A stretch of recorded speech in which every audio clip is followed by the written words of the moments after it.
네, 안녕하십니까. 비욘디 시청자 여러분. 청담 해리슨 송도병원 대표원장 김명훈입니다. 오늘 제가 준비한 주제는 척추 질환을 평가하는 다양한 영상 검사들에 대한 내용인데요. 외래에서 흔히 엑스레이 설명을 듣고 한참 설명을 드리고 나면 이제 검사를 또 해야 하는지, CT만 찍으면 안 되는지, 또는 엑스레이를 찍었는데 또 MRI를 또 왜 찍나요? 이런 질문을 많이 듣게 됩니다. 항상 자세히 제가 설명을 드리기는 하지만 또 물리적으로 매번 그런 것들을 다 설명드릴 수는 없어서 이번 기회를 통해서 또 환자분들에게 도움이 되는 내용이면 좋겠다 싶어서 준비를 했습니다. 진료를 보시기 전에 한번 들어주시면 실제 진료를 보실 때 진료실 안에서 이제 많이 이해하는 데 큰 도움이 될 거라고 생각이 됩니다.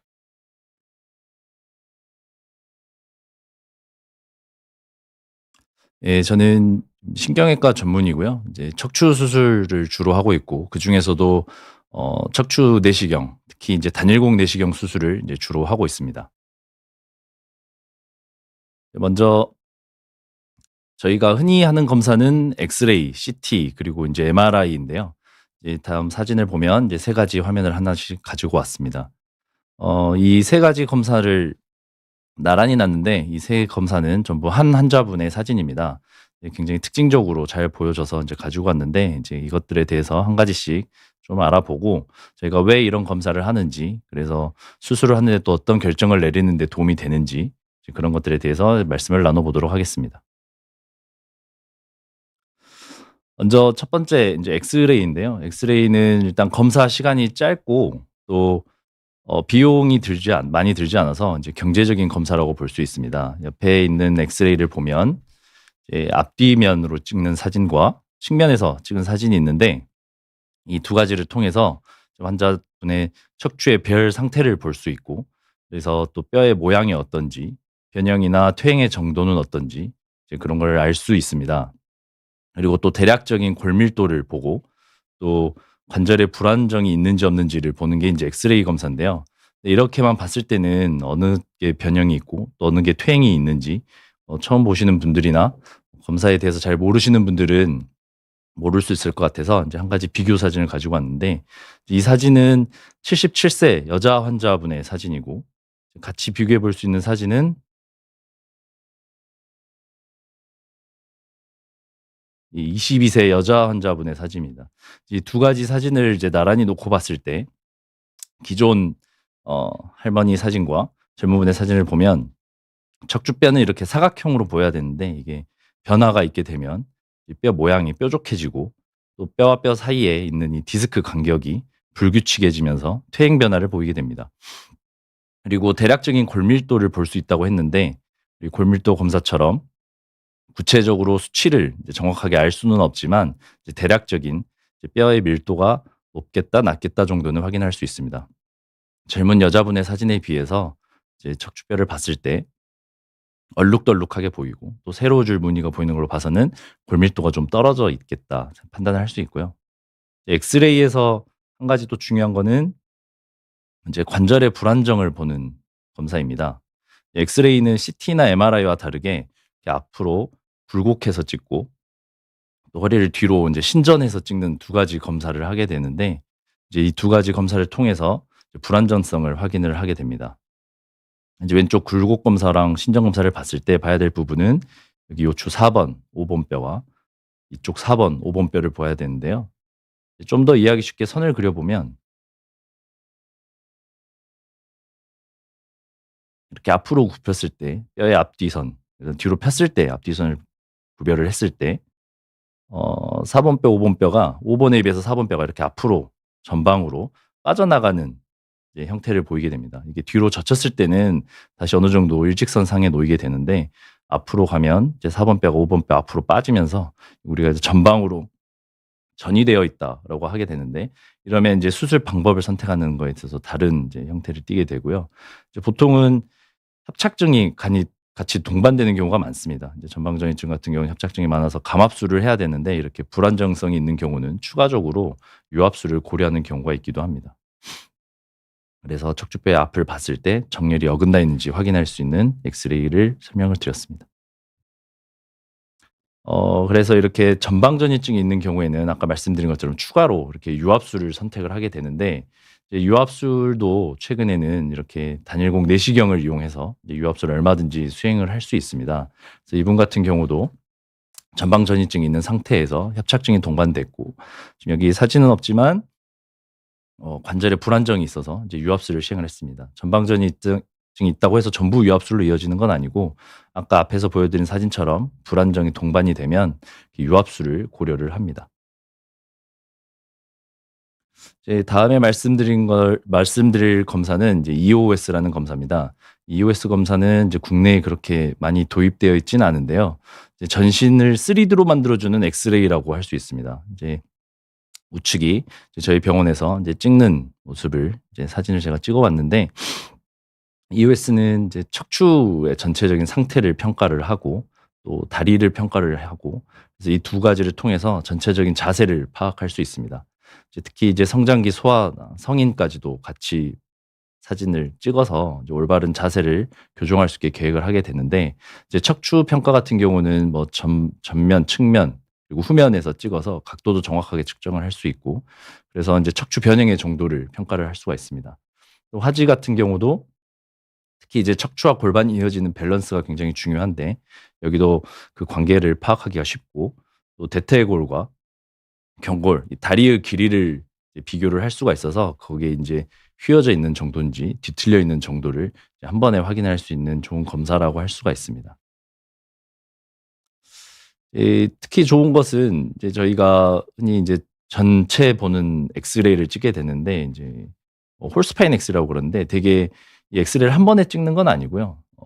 경추, 흉추 그리고 또 요추 이렇게 나눠서 보통 방사선 기사들이 이제 서너 장으로 나눠서 여러 번 찍게 됩니다. 그래서 그거를 수작업으로 이렇게 뼈들을 이어 붙여서 검사를 하기 때문에 그 과정에서 영상에 왜곡이 생길 가능성이 있습니다. 인제 그거에 비해서 EOS는 이제 한 번에 검사를 하게 되고, 그래서 검사 시간도 줄고 방사선 피폭량도 줄고, 이제 그런 장점이 있는 검사라고 할 수가 있겠습니다. 또 한 가지 특징은 CT와 다르게 이제 서서 찍는 검사입니다. 이제 CT는 누워서 찍는 검사고 또 EOS는 서서 찍는 검사다 보니까 실제로 중력이 반영되어 있는 척추 디스크나 관절의 사진을 평가할 수 있어서 저희가 일상생활에 통증을 느낄 때 더 정확한 신경에 가까운 이제 뼈의 구조를 볼 수가 있고, 그렇기 때문에 이제 그러한 장점들이 있는 검사라고 할 수가 있습니다. 그래서 이제 한 가지 예를 보면, 이제 30대 초반 남자분인데 이제 타 병원에서 이렇게 우측에 보이는 엑스레이를 찍고 와서 이제 척추 측만증에 대해서 물리치료 그리고 또 추가적인 평가를 위해서 저희 병원을 내원을 하셨습니다. 이제 척추 측만증의 원인은 뭐 여러 가지가 있는데요. 뭐 유전적인 부분도 일부 있고 또 2 차적인 부분도 있는데, 이제 이분은 인제 2 차적인 부분에 대해서 생각을 해 봐야 되는데, 이제 단순 엑스레이만 놓고 봐서는 이 척추뼈가 실제로 휘어져 보이기도 하고, 그래서 측만증을 진단을 하게 되는데, 이제 원인에 대해서는 '잘 모르겠나.'라고 생각을 할 수 있습니다. 근데 이제 저희 EOS 검사를 통해서는 이제 실질적으로 이제 다리의 길이가 달라서 2 차적으로 골반이 틀어져 있는 형태입니다. 그래서 골반이 틀어지게 되면 척추뼈도 따라서 휘게 되고, 그걸 또 보상작용으로 해서 인제 측만증이 나타나는 거라서, 이분 같은 경우는 허리 통증에 대해서 인제 물리치료와 더불어서 이제 한쪽 다리가 짧아지는 거에 대해서는 뭐 깔창을 보충해 준다거나 하는 걸로 해서 좀 교정을 해볼 수 있는 경우라고 할 수가 있겠습니다. 이어서 설명드릴 검사는 인제 CT인데요. CT는 용어에서처럼 앞에 봤던 엑스레이랑은 다르게 이제 단면을 보는 검사라고 할 수 있습니다. CT에서 T는 이제 토모그래피에서 오는 T인데, 이 T는 그리스어 토모스라서 온 유래한 단어고요. 잘라낸다 이런 뜻을 나타내고 있습니다. 그래서 이 검사 자체의 목적이 단면을 보는 검사라고 할 수가 있겠습니다.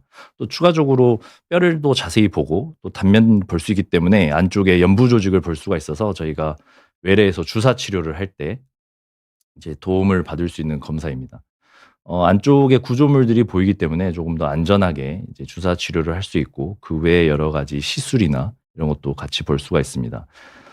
뼈를 더 자세히 보는 거에 대해서는 이제 그 특별한 의미가 있는데요. 또 연부 조직이 석회화되어 있는 경우, 또 골절의 형태가 어떤지, 그 외에도 저 척추가 심한 변형이나 또 퇴행성 변화로 복잡한 구조가 돼서 이제 단순 엑스레이 촬영이나 이런 걸로 판단이 어려울 때는 이제 CT가 굉장히 도움이 됩니다.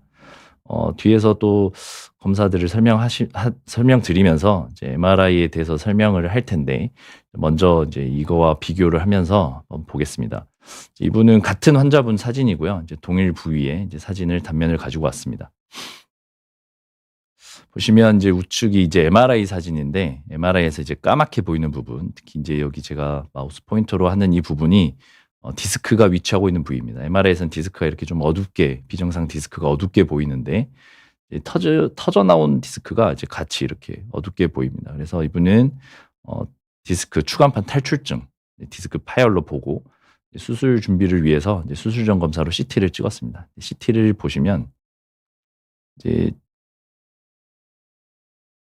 이 까맣게 보였던 부분이 실질적으로는 다른 연부 조직들에 비해서 좀 더 밝은 것을 볼 수 있습니다. 그래서 연부 조직이 석회화되어 있는 상태고요. 그래서 제가 수술을 들어가면 단순히 터진 디스크를 제거하는 게 아니고 석회화되어 있는 부분을 좀 드릴을 이용해서 갈아낼 필요가 있다거나 이제 이런 판단을 하게 됩니다. 그래서 뼈를 좀 더 자세히 보는 검사다 말씀을 드리고 이제 골절의 형태를 볼 수가 있습니다. 이제 이것도 30대 초반 남자분인데 낙상으로 내원을 하셨습니다. 허리 통증으로 오셨고 MRI와 CT를 찍었는데 이제 오른쪽이 이제 MRI 사진입니다. MRI에서는 이쪽 부위에 이제 골절이 있는 거고 MRI에서는 골절이 있으면 이렇게 신호 강도가 변하기 때문에 조금 더 밝게 보이는 것을 확인할 수 있는데 명확하게 어디가 골절이 있지라고 판단하기는 좀 어려운 부분이 있습니다. 이런 부분들은 CT를 통해서 보면 이제 정확히 알 수 있는데 보면 이쪽에 횡돌기에 이제 골절이 있는 것을 확인을 할 수가 있습니다. 그래서 뼈를 보는 거에 있어서는 MRI보다는 CT가 조금 더 유리한 검사다라고 할 수가 있겠습니다.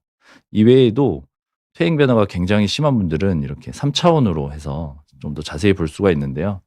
CT가 단면을 보는 검사이기도 하지만 이 단면 영상들을 쭉 누적을 시켜서 이제 3D로 다시 구현을 할 수가 있습니다. 그래서 3D로 다시 쌓아서 보면 이제 회전을 하면서 또 어디 부위에 어떤 문제가 있는지 또 수술을 할 때 걸리는 장애물은 없는지 이런 것을 평가하는데 디스크를 디스크가 골성으로 이제 석회화가 되어 있는지 이런 것들을 판단하는데 굉장히 유리한 검사라고 할 수가 있습니다.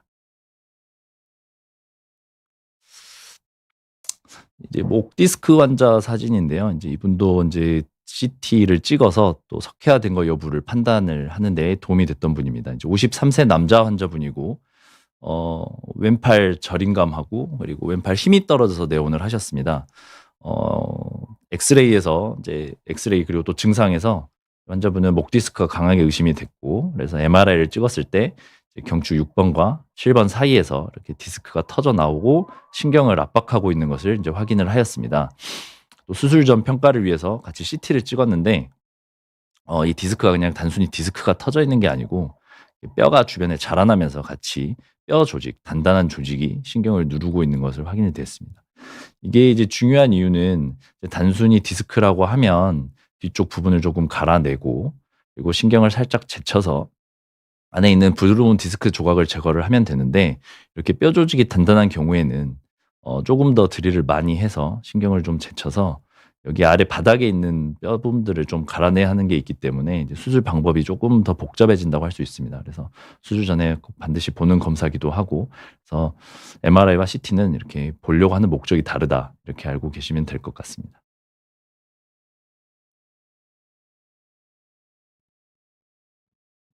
다음 검사는 이제 MRI, 자기 공명 영상이라고 하는데요.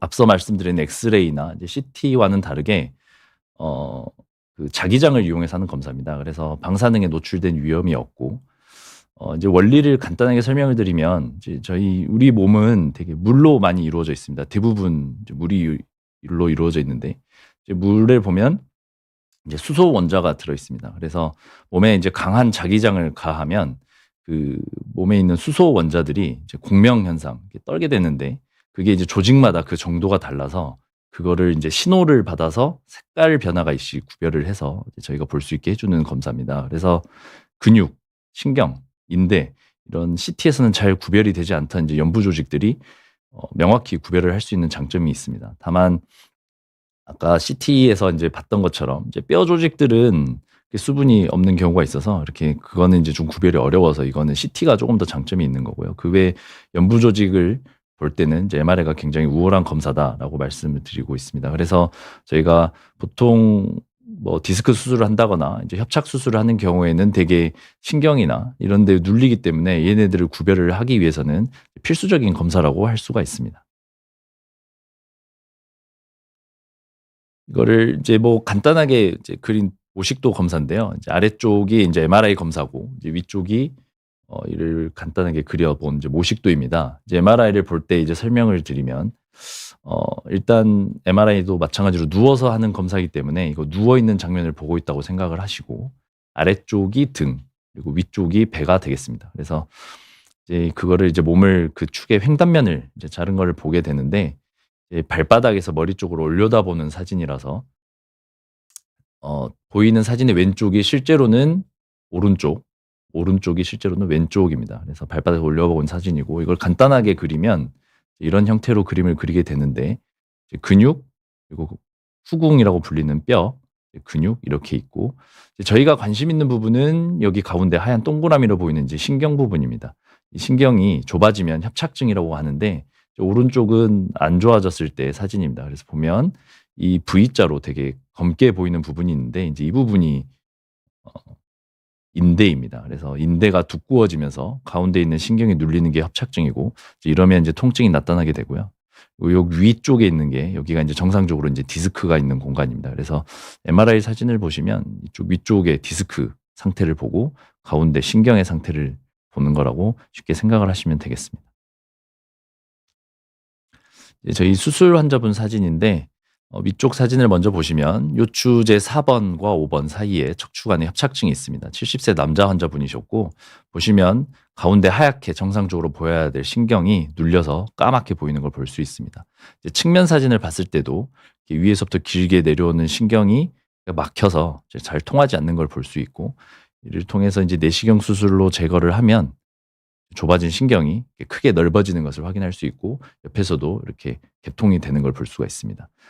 아래는 이제 흉추 환자인데 이제 80세 남자 환자분이고 흉추제 10번과 11번에 뒤쪽에 있는 황색인대가 이제 골화되면서 이제 척추관 협착증이 이제 되는 것입니다. 고라 같은 경우는 이제 물론 CT를 보면 이제 당연히 자세히 보이긴 하겠지만 일단 여기서는 MRI 사진만 가지고 왔고요. 이제 저 왼쪽에서 보면 이렇게 막혀 있는 걸 확인할 수가 있습니다. 그래서 이 부분은 협착으로 인해서 신경이 막혀 있는 걸 확인을 했고 이제 횡단면에서도 마찬가지로 위에서처럼 이렇게 하얗게 보여야 되는데 완전히 막혀 있는 걸 볼 수 있습니다. 여기도 이제 내시경으로 수술을 해서 얼마든지 감압을 할 수가 있고 내시경 수술을 하면 이렇게 정상적인 하얗게 뚫려 있는 신경이 이제 볼 수가 있게 되는 것입니다. 그리고 여기는 이제 디스크가 탈출한 경우인데요. 이제 30대 초반 남자분이고 이제 운동을 굉장히 좋아하시는 분입니다. 그래서 아까 앞에서 설명드렸던 것처럼 이제 이 부분이 근육인데 이제 다른 노인분들의 MRI와 다르게 굉장히 근육 양도 많고 또 이렇게 굉장히 새카맣게 근육의 질도 굉장히 좋은 상태입니다. 제가 한 번씩 환자분들한테 이제 운동하라고 말씀을 드리면서 이제 설명을 드리면서 예를 들긴 하는데 우리 그 소고기 보면 되게 마블링이 좋잖아요. 그러면 이제 하얗게 이제 지방질이 껴있는 이제 고기를 저희가 맛있게 먹게 되는데 이제 사람도 보면 이제 근육량의 운동이 많아서 근육량이 굉장히 좋으신 분들은 새까맣게 보이고 여기에 이제 근육량이 떨어지면서 이제 노인분들이나 운동을 안 하시는 분들 같은 경우는 이쪽에 하얗게 지방질이 끼면서 그런 분들은 좀 더 운동을 격려를 하게 됩니다. 이분은 운동을 많이 하셔서 굉장히 이렇게 근육이 잘 발달되어 있는 분인데 이제 디스크가 터져서 오셨습니다. 그래서 측면에서 봤을 때 마찬가지로 위쪽에서 까만 신경이 내려오고 이제 터진 디스크로 인해서 쪽이 완전히 막혀 있는 사진입니다. 이것 때문에 하지 통증으로 오셨고 어 특히 이제 젊은 분이다 보니까 아무래도 관절이나 또 운동을 많이 하시는 분이다 보면 이제 관절의 불안정이나 이런 거를 피하기 위해서 여러 가지 수술 방법을 고민을 하게 되는데 내시경 같은 경우는 특히 뒤쪽의 뼈 구조물을 건드리지 않고 이제 측면을 통해서 들어갈 수가 있습니다. 그래서 디스크를 제거할 수가 있고 측면을 통해서 수술로 제거를 하면 정상적으로 눌렸던 신경이 완전히 펴지고 또 막혔던 신경이 이제 뚫리는 걸 확인을 할 수가 있습니다. 그래서 또 다음 분을 보시면 이제 비슷하게 디스크가 터져 있는데 이분 같은 경우는 이렇게 아래쪽으로 흘러내려서 신경을 누르고 있는 경우입니다.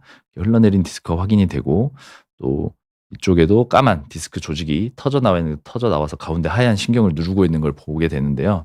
이제 아래로 흘러내린 경우는 이제 여기 단면에서 보시는 것처럼 뼈가 가로막고 있어서 빼내기가 굉장히 어렵습니다. 이제 뭐 뒤쪽에서 수술을 하면 이제 뼈를 많이 갈아내고 관절을 많이 손상시켜서 유압수를 해야 되는 경우가 발생을 하기도 하게 되는데 또 내시경을 이용을 해서 측면으로 들어가면 뼈를 일부 갈아내고 터져 있는 디스크, 흘러내린 디스크를 제거를 하는데 굉장히 좋은 방법이라고 할 수가 있습니다. 그래서 완전히 깨끗하게 제거가 되고 또 환자분 증상도 좋아졌던 경우입니다. 이분은 40대 초반의 여자 환자분이신데 이제 좀 익숙해지시면 이제 볼 수가 있을 겁니다. 이제 요추 5 번과 천추 1번 사이에 이제 주간판이 굉장히 크게 터져 있었고 터진 지 하루 이틀밖에 되지 않았는데 걸을 수 없는 정도의 심한 통증 그리고 또 엉덩이 주변에 감각 저하 또 이제 대변을 보거나 이렇게 볼일을 볼 때 이제 힘 조절이 잘 안 된다거나 이제 마비 증상까지 있어서 오셨고요. 이제 봤을 때 오른쪽으로 굉장히 크게 터져 있는 디스크를 볼 수가 있습니다. 이분 같은 경우도 이제 내시경으로 이제 터진 디스크를 제거를 하게 되는데 이제 여기서 또 한 가지 또 특징적으로 내시경 수술의 장점을 볼 수가 있습니다. 그래서 뒤쪽의 근육이나 이런 거를 비교를 해 봐서 보시면 이제 수술 전 상태에서 수술을 하면 뒤에 근육 거의 손상 없이 터져 있는 디스크만 제거를 하고 눌린 신경이 풀어져 있는 걸 확인할 수 있고 측면에서 봤을 때도 터져 있는 디스크가 뭐 거의 다 제거된 상태입니다. 다른 단면을 봤을 때 이제 수술 전 상태, 수술 후 상태를 비교할 수 있는데요. 수술 전에 이제 터진 디스크가 신경을 누르고 있는 상태인데 반 우측의 상태를 보면 디스크는 제거돼 있고 눌려 있던 신경이 동그랗게 회복된 거를 볼 수 있습니다. 어디가 터진지 잘 모르겠다. 그럼 단순하게 봤을 때 좌우 대칭이 아닌지 좌우 대칭인지 보면 되는데 수술 전 상태와 수술 후 상태를 비교를 하면 이쪽에 터져 있던 디스크가 제거되면서 이제 좌우 대칭을 보고 있는 걸 볼 수 있고 수술은 이쪽으로 들어갔는데 실질적으로 근육이나 뼈나 인대 같은 경우는 전혀 건들지 않고 수술을 할 수 있어서 그 다른 정상 조직을 손상을 최소화할 수 있는 수술이라고 할 수가 있습니다. 그리고 이제 MRI에서 하나 보여준 이제 마지막 사진이긴 한데 이제 보시면 이쪽은 이제 추간공이라 그래서 이 가운데 계란 후라이 같이 보이는 얘네들이 인제 다리로 가는 신경들이 빠져나오는 구멍들인데요. 이 추간공이 막히게 되면 이렇게 또 까맣게 보입니다. 까맣게 보이는 건데 이걸 수술을 통해서 이걸 넓혀 줄 수 있습니다. 마찬가지로 내시경을 통해서 넓혀 주게 되고 막혀 있는 신경이 이렇게 뚫리면서 이제 보이지 않던 신경 구조가 보이게 됩니다. 단면을 봤을 때도 우측에 까맣게 보여 막혀 있는 부분을 이제 측면에서 들어가서 제거를 하고 눌려 있어 보이지 않던 신경이 이렇게 동그랗게 보이는 것을 확인할 수 있습니다. 제가 이제 뭐 수련 받을 때나 10여 년 전에 수술은 이 측방에 대해서는 어 단순하게 감압하기가 좀 어렵기도 해서 대개 이런 경우는 유압수를 선택을 했는데요. 지금은 이제 내시경으로 이제 관절을 살리면서 이제 안쪽에 좁아져 있는 것만 제거를 할 수 있게 돼서 이 유압수를 피할 수 있는 그런 좋은 수술이라고 할 수 있습니다. 아까 처음에 봤던 사진입니다. 이제 좀 눈에 들어오실지 모르겠습니다. 보면 이제 각 검사의 이제 특징적인 모습들을 볼 수 있는데 저기 엑스레이, CT 그리고 MRI 이렇게 되겠습니다. 엑스레이는 뼈의 배열을 보기에 좋고 또 뼈에 어디가 퇴행이 있는지 이런 거를 파악을 한다고 하면 CT는 이제 엑스레이에 비해서 뼈를 좀 더 선명하게 볼 수가 있습니다. 그리고 MRI는 비록 뼈는 좀 선명하게 보기는 어렵지만 엑스레이나 CT에서 보기 어려웠던 신경을 확인할 수 있고 그리고 지방 조직 같이 이런 연부 조직을 좀 더 명확하게 볼 수 있습니다. 그리고 뼈와 뼈 사이에 있던 여기서는 보이지 않던 디스크가 여기서는 어떤 형태로 있는지 보이게 되고 뒤쪽으로 터져 있는지 밀려 있는지까지 확인을 할 수 있습니다. 이 환자분 같은 경우는 골절로 내원하신 환자분입니다. 그래서 엑스레이에서는 이제 퇴행이 심하거나 이런 경우가 되면 모양이 변해서 이제 그런 골절 부위를 찾아내야 되는데 엑스레이는 찾기가 좀 어려운 부분이 있습니다.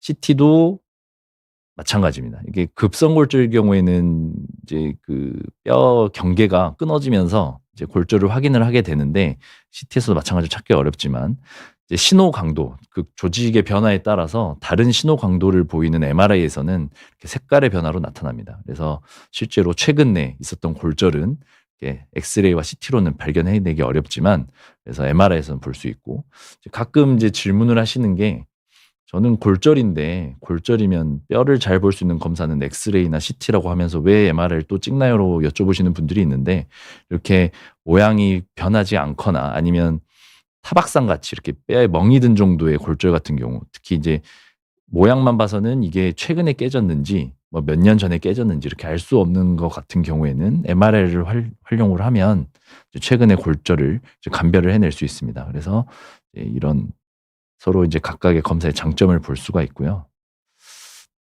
이를 바탕으로 해서 이제 결론은 이제 척추 내시경 수술이 이제 영상들하고 연관을 지어서 어떤 장점이 있는지 그리고 또 수술 후에 평가를 하는데도 검사가 유용하기 때문에 수술 후에는 왜 또 MRI를 찍거나 또 검사를 해 봐야 되는지 이제 그거에 대해서 말씀을 드리겠습니다.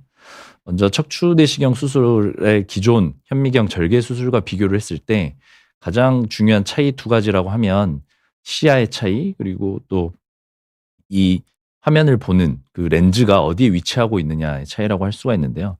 시야의 차이라고 하는 것은 이제 밖에 쪽에서 이렇게 바라보는 것과 이제 몸 안으로 들어가서 보는 건데 이제 둘의 차이는 아무래도 렌즈가 밖에 있다 보니까 이 중간에는 매개체가 공기가 되고 이제 내시경은 안쪽으로 밀어넣기 때문에 이 매개체는 물속에서 이제 하는 수술이 됩니다. 그래서 이 둘의 차이가 있고요. 이게 결정적으로 이제 나중에 이제 여러 가지 내시경 수술의 장점으로 볼 수가 있습니다. 하나씩 좀 자세히 살펴보면 일단 뭐 근육 조직하고 그 여러 가지 다른 정상 조직을 손상을 최소화할 수 있는 수술입니다. 이 옛날에 이제 기존의 절개형 수술 같은 경우는 밖에서 바라봐야 하기 때문에 가급적이면 크게 열어야 이제 넓게 한눈으로 보고 수술을 할 수 있습니다. 그래서 절개 범위가 넓어지게 되고 또 내시경 수술은 안쪽에 카메라만 들어갈 수 있는 공간만 확보를 하면 되기 때문에 거의 1 내지 2cm 정도의 작은 공간으로 수술을 진행을 할 수가 있습니다. 이제 왼쪽 환자분은 유압술을 한 환자분의 이제 상처인데요. 이제 오른쪽은 이전에 절개 수술을 해서 한 상처고요. 왼쪽은 내시경 유압술을 통해서 한 상처입니다. 이제 비교를 해보면 기존 수술은 나사를 박아야 되는 이 네 가지 구멍 외에도 가운데로 절개를 해서 실제 신경 부위를 눈으로 보고 해야 되는 절개선이 하나가 더 필요하게 되는 데 비해 이 내시경 유압술을 선택을 하게 되면 나사 박는 이 네 가지 구멍을 통해서 이제 카메라가 들어갈 수 있기 때문에 이제 유압술을 진행해서 훨씬 더 적은 상처를 볼 수 있습니다. 이런 것들을 이제 수술 후에 MRI를 보면 또 비교를 할 수 있는데요.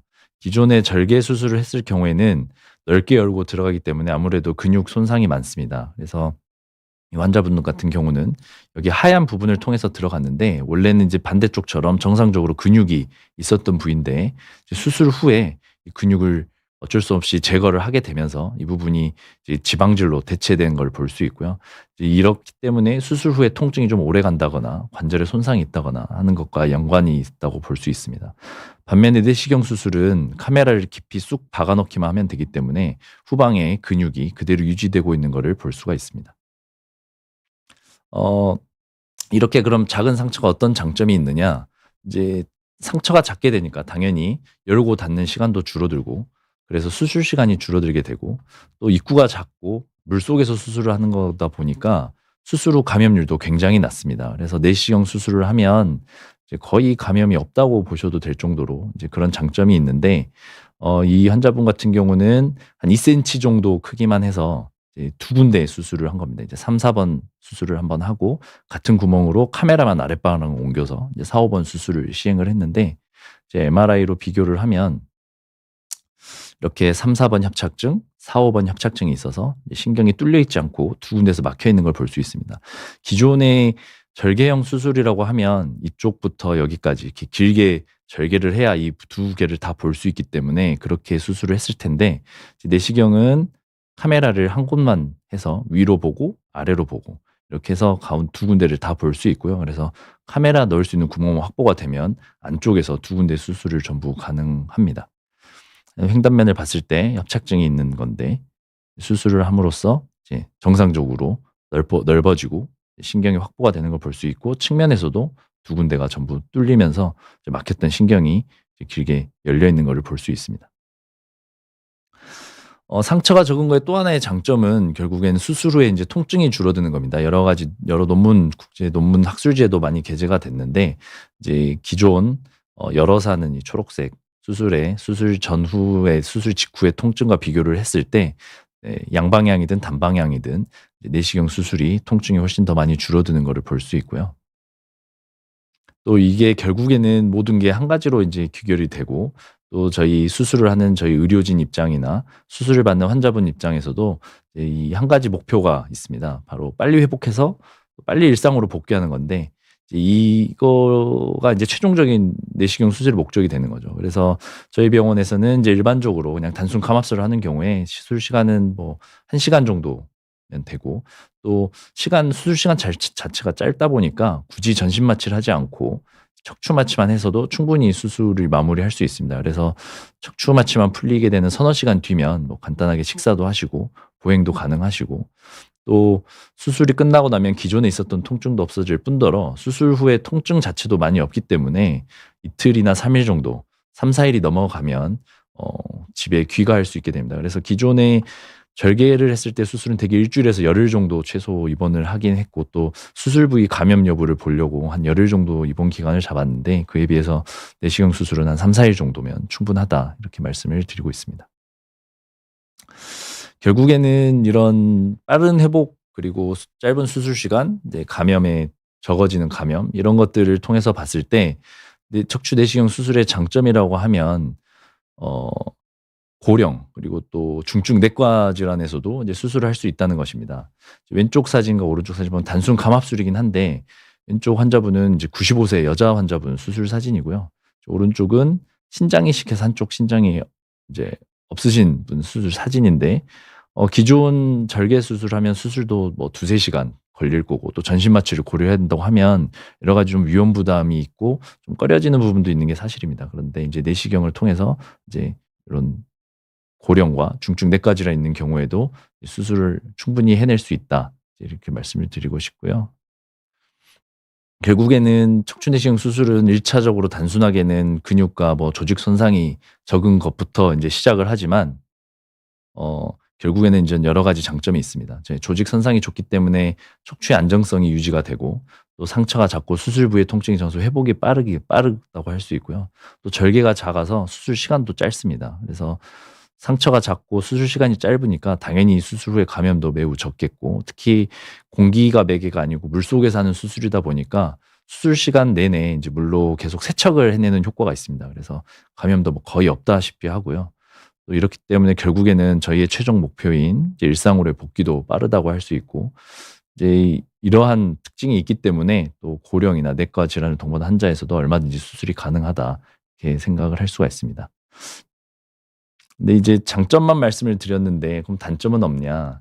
단점은 이제 숙달하기가 어렵습니다. 그래서 배우는 데 좀 시간이 걸리고 또 많은 경험이 좀 필요하고 또 좋은 스승님 밑에서 이제 많이 배워야 되기 때문에 이제 이게 술자의 입장에서는 조금 단점으로 작용을 합니다. 그래서 뭐 '쉽게 접근할 수 있는 수술은 아니다.'라고 생각을 하시면 되고 아직 좀 수술 범위가 좀 넓어지게 되거나 좀 안쪽으로 자세히 봐야 되는 척추 변형이랄지 척추 종양 그리고 여러 분절에서 유압술을 해야 되는 경우에는 아직은 조금 어려운 부분도 조금 있습니다. 그래서 이런 데는 조금 단점이라고 할 수가 있겠습니다. 그래서 결과적으로는 이제 처음에 이제 영상부터 말씀을 드렸는데 척추 질환을 평가하는 데 있어서는 여러 가지 영상 검사가 있고 이제 서로가 뭐 엑스레이보다 CT, 뭐 CT보다 MRI 얘네들이 더 좋은 검사다 이게 아니고 서로 보고자 하는 목적이 다르고 서로 다른 검사고 또 서로 상호 보완하는 검사들이기 때문에 정확한 진단과 또 수술 후의 평가 그리고 또 수술 전후를 비교하기 위해서는 이제 적절한 검사를 선택을 해서 하게 되고요. 이제 그와 더불어서 이제 척추 내시경 수술은 그런 영상들로 평가를 했을 때 최소한의 침습으로 빠르게 회복을 하고 또 최대의 효과를 발휘할 수 있는 수술법이고 또 수술 시야도 굉장히 좋기 때문에 정확하고 안전하게 할 수 있는 수술이다. 오늘의 결론은 이렇게 내리겠습니다. 예상 경청해 주셔서 감사합니다.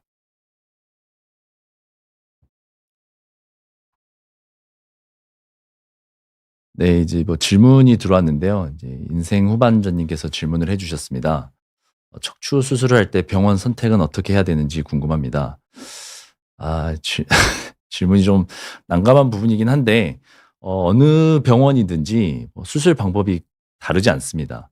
어 물론 아직 내시경 수술을 하지 않는 병원들도 있고 또 내시경 수술만 하는 병원도 있고 여러 가지 차이가 있는데 아까 말씀드린 것처럼 내시경 수술이 아직 모든 척추 수술에 다 적용되는 것도 아니고 뭐 그런 차이가 있어서 병원 선택은 어디가 뭐 좋다 나쁘다 이렇게 선택하기는 어려울 것 같고 본인의 질환이 어떤지 선택을 하시면 될 것 같습니다. 물론 지금 제가 내시경 수술을 주로 하고 있으니까 내시경 수술의 장점에 대해서 말씀을 드렸지만 이제 그렇다고 해서 기존에 절개하는 수술이 단점 아닌 안 좋은 수술이다. 전혀 그렇지 않고요. 얼마든지 지금 대가분들께서는 어 절개하는 수술로도 얼마든지 내시경 같이 수술하시는 분들도 계시고 하기 때문에 어 본인에게 이렇게 설명도 잘 해 주고 친절한 선생님을 잘 만나서 이제 좋은 결과를 받으면 될 것 같습니다. 네, 그리고 네, 이제 러블리 수지분이 뭐 "30 대에도 척추 수술을 하는 경우가 있냐. 남편분이 허리가 너무 아파해서 걱정이다."라고 하셨는데요. 일단 기본적으로 예전에 했던 아주 고식적인 수술은 이제 크게 절개를 하고 또 뒤쪽에 정상 조직이 많이 손상이 되기 때문에 가급적이면 수술을 좀 뒤로 미루려고 하고 또 수술하고 나서도 후유증이 있다고 생각을 해서 이제 피하는 경우가 많았는데요. 최근에는 꼭 척추 수술만이 아니고 약물 치료나 뭐 주사 치료, 시술로도 얼마든지 좋아지고 있습니다. 실제로 척추 수술로 이어지는 경우는 10명 중에 한 두세 명 정도고요. 대부분은 보존적 치료로 좋아지고 있기 때문에 집에서 이제 통증만 참으면서 걱정하기보다는 병원에서 정확한 진단이 필요할 수 있고요. 이제 30 대라고 해서 또 척추 수술이 필요한 경우라고 하면 굳이 두려워할 필요는 없을 것 같고 그다음에 통증을 참는 게 오히려 장기적으로는 이렇게 만성화됐을 때 더 약물이나 이런 거에 반응을 하지 않기 때문에 좀 적극적으로 치료하는 거를 추천해 드립니다. 그리고 또 다음 질문을 보면 네, 이순재 님께서 "디스크가 신경을 누르고 있다. 이제 어떻게 해야 되는지." 이제 이미 증상이 발생을 하셨고요. 이제 보시면 잠자고 일어나고 운전하고 내리고 이미 일상생활에서 굉장히 지장을 받고 있습니다. 그래서 보존적 치료를 충분히 하셨다고 하면 그 이상의 것 예를 들면 시술이나 수술도 고려를 하실 수 있고요. 만약에 보존적 치료를 시작하지 않으신 것이라고 하면 일단 병원 방문하셔서 약물 치료나 주사 치료로 먼저 시도를 해 보는 게 좋을 것 같습니다. 음. 네, 또 다음 보시면 네. 척추 변형은 이제 발리 가고파 님의 "척추 변형은 노화에 따라 어쩔 수 없는 건가? 젊었을 때 자세를 잘하면 나이 들어서 잘 유지할 수 있나요?" 라고 질문을 하셨는데 척추 변형은 이제 청소년기에는 어느 정도 좀 유전적인 부분도 있고 성장에 따라서 인제 급격하게 변하는 것 때문에 변형도 있지만 이제 성인 변형은 어느 정도 노화인 부분도 있어서요. 물론 젊었을 때나 인제 뭐 일을 하거나 할 때 젊은 분들이라고 하더라도 자세가 안 좋거나 또 뭐 장시간 앉아서 일을 하신다거나 뭐 운전을 길게 하시는 분들은 당연히 변형이 오게 됩니다. 근데 반대로 말하면 젊었을 때 자세를 잘 유지를 하고 또 그렇게 길게 앉아 있는 시간을 좀 끊어 간다거나 스트레칭을 잘하고 그리고 또 한 가지 항상 환자분들한테 강조하는 게 있는데 척추 주변의 근육들이 이제 실은 태어날 때부터 가지고 태어나는 보조기라고 생각을 하시면 되는데 그래서 평상시에 허리 근육을 강하게 하는 운동을 하면 이제 그런 노화 부분을 좀 늦출 수 있고요. 이제 척추는 누워 있지 않은 이상 항상 앉아서 생활을 앉거나 서면서 인제 생활을 일어나 앉는 순간부터 이제 중력 때문에 계속 일을 하고 있는 겁니다. 그래서 척추의 변형이라기보다는 척추가 정상적으로 나이를 들어감에 따라서 뭐 디스크나 뒤에 관절의 퇴행은 어쩔 수 없다. 다만 운동을 하고 젊었을 때 바른 자세를 유지를 하면 그걸 좀 늦출 수 있고 오래 쓸 수 있다. 이 정도 생각하시면 좋을 것 같습니다. 네, 또 다음 질문 한번 봐 볼까요?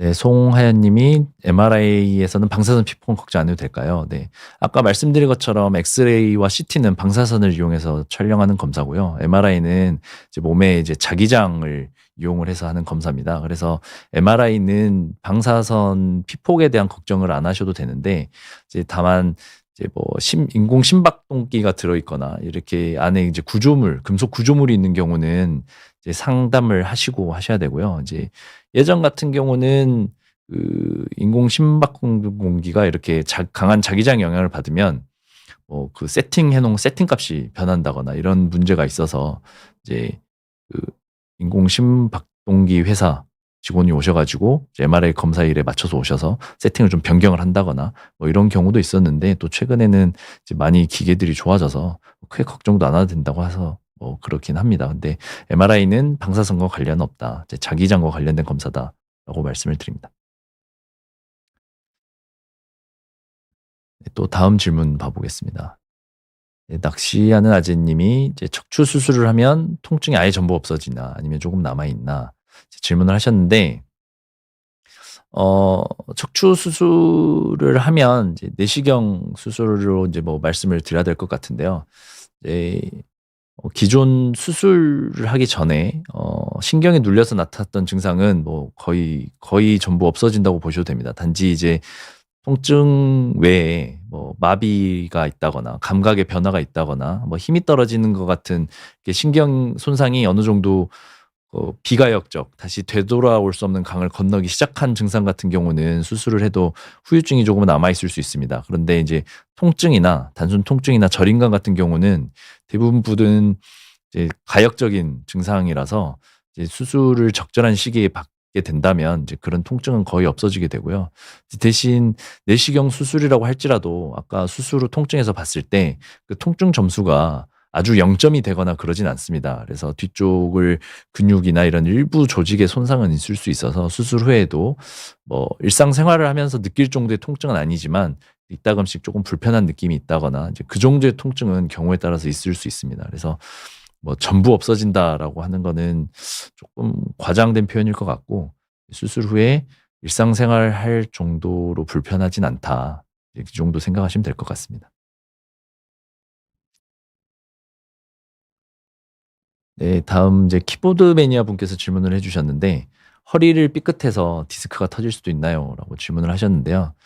이제 디스크는 나이 들면서 이제 퇴행 변화도 진행을 하게 되고, 이제 본래 젤리 같은 성분이라서 이렇게 누르면 이제 말랑말랑하고 또 복원력도 있어야 되는데, 이제 퇴행을 진행하게 되면 이제 그 말랑말랑했던 수분이 이제 빠져나가면서 이제 좀 푸석푸석해지는 상태가 됩니다. 그래서 이제 허리가 이제 삐끗하거나 이제 그런 경우는 되게 자세가 바르지 않다거나 아니면 한쪽으로 좀 힘이 많이 쏠렸다거나 해서 불균형한 힘이 이제 가해졌을 텐데, 그러면 이제 디스크가 이제 젤리 상태라고 하면 한쪽을 누르더라도 어느 정도 좀 복원력이 있겠지만 이제 퇴행이 진행하게 되거나 또 아니면 그 디스크가 버틸 수 있는 압력 이상으로 압력이 가해질 경우에는 이제 당연히 디스크가 터질 수 있고, 그래서 또 젊은 분들은 그래서 이제 오히려 어르신들보다는 디스크는 또 20, 30대 젊은 분들에서 조금 더 많이 이제 볼 수 있는 이제 질환입니다. 그래서 허리를 삐끗해서 디스크가 이제 당연히 터질 수 있습니다. 네, 또 다음 질문 한번 볼까요? 네, 블루보틀님이 양방향과 당방향은 어떻게 다른가 이제 설명을 해주셨는데, 질문을 하셨는데, 말 그대로 양방향은 방향이 두 개란 얘기고요. 이제 단방향은 이제 방향이 한 개란 얘기입니다. 이제 둘 다 내시경이긴 한데, 이제 둘의 결정적인 차이는 이제 구멍을 어떻게 활용하냐인데, 단방향은 구멍이 하나이기 때문에 카메라도 그 구멍으로 들어가고 저희가 수술하는 기구도 그 구멍으로 들어갑니다. 그래서 하나의 구멍으로 카메라도 넣고 같이 기구도 넣어서 이제 하게 되는 거고요. 이제 양방향은 구멍이 두 개이기 때문에 이제 그렇게 하진 않고요.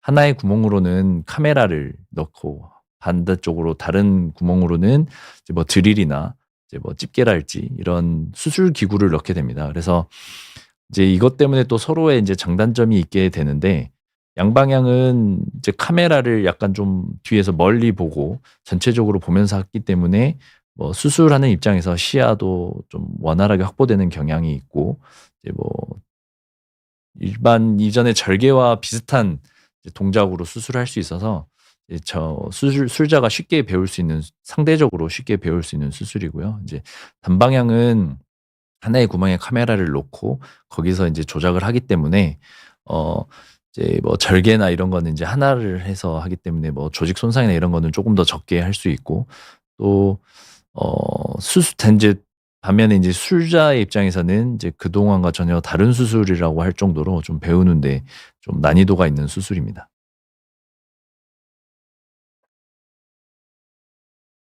네, 또 다음 질문 한번 보겠습니다.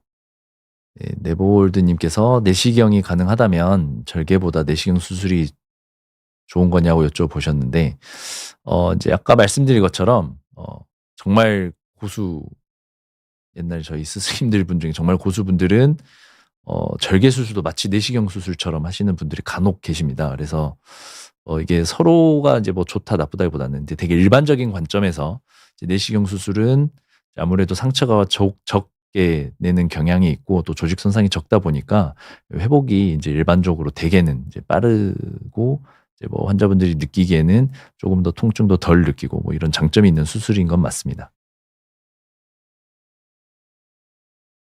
네, 또 질문 한번 봐 볼까요? 네. 반백의 품격님께서 "허리 수술을 한번 하고 나서 또 하게 될 수도 있나요?" 어 이게 허리 수술은 이제 항상 환자분들한테 제가 말씀을 드리는데 뭐 위암 수술이나 아니면 뭐 점 빼는 수술이나 뭐 이렇게 뭐 같이 이렇게 한 번 하고 완치입니다. 이런 개념은 아닙니다. 허리는 평생을 계속 쓰기 때문에 또 허리가 여러 분절이 있어서 한 군데 허리를 하더라도 또 다른 데서 문제가 생길 수 있기도 하고 또 디스크를 수술을 하더라도 이걸 한 번에 싹 긁어내지 않기 때문에 남아있는 디스크가 또 재발을 하게 되고 또 그렇게 있습니다. 그래서 뭐 위암 수술 같이 한 번 수술하고 완치받고 '난 앞으로 평생 문제 없을 거다.'고 자신 있게 또 활동을 하게 되면 다시 할 수 있는 가능성이 있습니다. 인제 보통 확률적으로 항상 쉽게 말씀드리긴 하는데 그 확률이라고 하면 높진 않고요. 되게 한 4 내지 5% 정도 보면 됩니다. 그래서 100명 수술을 하면 95 명은 별 문제 없는데 이제 5 명은 가끔 재발하는 경우가 있습니다. 이제 흔한 경우는 이제 어쩔 수 없이 일을 많이 하시는 분이라거나 아니면 '나 수술했으니까 괜찮을 거야.' 하고 하시다가 인제 재발하는 경우가 많고 다른 부위에 문제 생기는 경우도 있고 네, 그렇습니다. 네, 또 다른 질문 한번 봐 볼까요? 네, 블루보틀 님이 인제 "엉덩이 통증인데 허리가 안 좋아서도 그럴 수 있냐?" 인제 질문을 해 주셨는데요. 허리가 안 좋으면 당연히 엉덩이 통증이 있을 수 있고요. 일단 엉덩이 쪽 이제 허리에서 내려가는 신경이 인제 엉덩이를 통해서 내려가기도 하고 또 아까 뭐 제가 보여드린 검사를 봤을 때도 이제 서로 다리 길이나 뭐 골반 틀어짐이나 또 척추 근육이나 척추 디스크나 관절이나 이런 게 서로 다 영향을 주고받고 있어서 허리가 안 좋음으로써 한쪽을 많이 쓴다거나 하는 이유로 허리가 근육이 장기간 뭐 수축을 한다거나 한쪽 근육을 안 쓴다거나 해서 이렇게 발생하는 통증도 있고 또 허리 신경 자체가 이제 엉덩이 쪽에서 문제가 생겨서 이제 위쪽에서 눌리면 또 증상은 엉덩이 쪽으로 나타나고 그럴 수 있어서 얼마든지 있을 수 있는 증상이라고 할 수가 있습니다. 네, 다음 라이언 님께서 질문을 해 주셨는데요. "디스크 4-5 번이 좋아져 있어요. 약을 일주일 먹어서 연관통이 좋아졌는데 아직 허리 뻐근함이 있다. PDRN 주사를 맞아도 될까?" 이제 질문을 해 주셨는데 PDRN 주사는 우리 그 DNA 주사고요. 인제 염증을 줄여주는데 굉장히 탁월하다고 인제 실제 저희 병원 원장님들께서 썼던 이제 논문도 있습니다. 그래서 실제로 스테로이드나 인제 이렇게 부작용을 우려를 해서 못 맞으시는 분들 또 아니면 스테로이드의 과다 사용으로 사용할 수 없는 분들은 대체해서 PDRN 주사를 쓰기도 하는데 이제 허리 뻐근함이라고 하는 게 이제 디스크가 좁아져 있는 상태에서 약을 먹었다고 해서 디스크가 사라지거나 이런 건 아니기 때문에 계속 염증 반응으로 인한 통증은 남아 있을 거고 이제 그런 거에 통증의 원인이 된 뻐근함이라고 하면 PDRN 주사도 이제 염증이 조절이 되면서 통증 조절에 인제 효과가 있을 거라고 생각이 됩니다. 네. 어 질문 많이 해 주셔서 감사드리고요. 이제 뭐 시간도 됐고 해서 여기서 마무리할 텐데 긴 시간 동안 이제 시청해 주신 비욘드 시청자 여러분 이제 감사드리고 또 다음에도 또 좋은 주제로 이제 좋은 기회가 있으면 한번 또 찾아뵙는 시간이 됐으면 좋겠습니다. 이제 긴 시간 시청해 주셔서 감사합니다. 이상 청담 해리슨 송도병원의 대표 원장 김명훈이었습니다. 감사합니다.